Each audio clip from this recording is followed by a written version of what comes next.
Kapan Raden Ajeng Kartini wafat?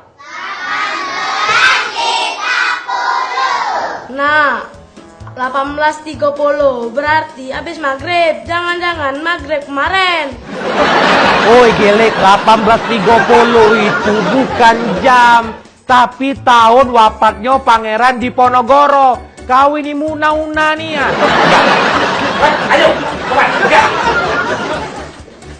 Sepertinya ini pelajaran bahasa Indonesia, men, di mana siswa tersebut ditugaskan untuk merangkai sebuah kalimat. Tapi mungkin si siswa ini sedang dilanda cinta monyet. Lihat aja tuh jawabannya. Si siswa ini membuat kalimat kata kesungguhan yang isinya, "Aku benar-benar cinta kamu." Dari jawabannya sih nggak salah ya, men. Tapi untuk seusia segitu, kayaknya belum pantas untuk cinta-cintaan. Siswa ini bernama Hananta, asal sekolah SDN Cisarua. Tampaknya ini adalah pelajaran biologi, di mana si siswa ini harus menjawab 5 pertanyaan.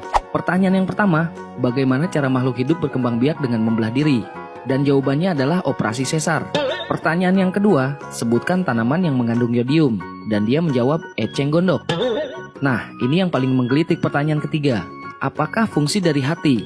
Dan siswa ini pun menjawab, tempat menemukan cinta dan kasih sayang. Pertanyaan yang keempat, tebu dan sagu menyimpan makanan pada batang, sedangkan manusia menyimpan pada, jawabannya pun sangat singkat, kulkas. Yang terakhir, apa yang dimaksud dengan mamalia? Siswa ini menjawab, ibu dari seorang anak yang bernama Lia. Siswa ini ditugaskan gurunya untuk menjawab 3 soal pelajaran IPA yang berkaitan dengan renang gaya bebas. Pertanyaan pertama, siswa ini harus menjelaskan posisi badan. Dia pun menjawab dengan penjelasan. Kalau posisi badan berenang dengan gaya bebas, maksudnya berenang tanpa memikirkan apapun termasuk mantan. Jawaban yang kedua, gerakan lengan. Siswa ini menjawab dengan menjelaskan, lengan diayun seakan-akan terlepas dari bayangan mantan. Nah, jawaban yang ketiga, si siswa ini menjelaskan soal pernapasan. Siswa ini menjawab dengan menjelaskan, atur pernapasan ketika lihat mantan bahagia dengan orang lain. Tampaknya siswa ini baru putus dari cinta monyetnya nih, men. Kalau ini sepertinya pelajaran kesenian, men, di mana si siswa harus melengkapi nyanyian pelangi yang diciptakan oleh A.T. Mahmud ini. Langsung aja deh dibacakan, dan sepertinya harus sambil bernyanyi nih. Pelangi-pelangi, alangkah indahmu, merah kuning hijau di langit yang biru, pelukismu agung, siapa gerangan, pelangi-pelangi, ciptaan A.T. Mahmud. Ternyata si siswa ini mengacu pada lembar kertas tersebut, men, di mana lagu Pelangi ini diciptakan oleh A.T. Mahmud. Padahal yang betul jawabannya adalah pelangi-pelangi, ciptaan Tuhan. Nah, ini soal matematika, di mana si siswa harus menggambarkan segitiga sama kaki. Dan si siswa pun menjawab dengan menggambar sebuah bentuk segitiga sama kaki, juga sebuah bentuk kaki. Mungkin yang dipikirkan si siswa ini adalah menggambar segitiga juga dengan menggambar kaki. Lalu jadilah segitiga sama kaki.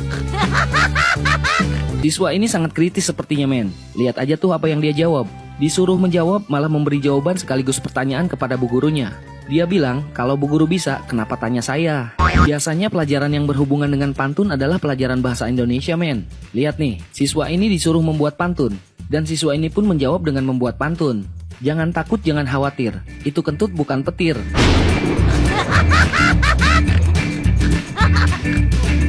Dari lembar jawabannya sih sepertinya siswa ini asal Malaysia, men, yang harus menjawab soal tata boga, di mana si siswa harus mengisi soal tentang membuat resep goreng pisang. Dan dengan lugas, si siswa ini menjawab, bahan-bahan adalah pisang, cara-caranya adalah digoreng. Isilah titik-titik di bawah ini dengan benar. Sebenarnya yang dimaksud adalah isilah jawabannya dengan benar. Tapi apa yang dilakukan si siswa ini malah menjawab semua pertanyaan dengan kata benar. Lihat tuh. Kalau ini sepertinya pelajaran agama, men.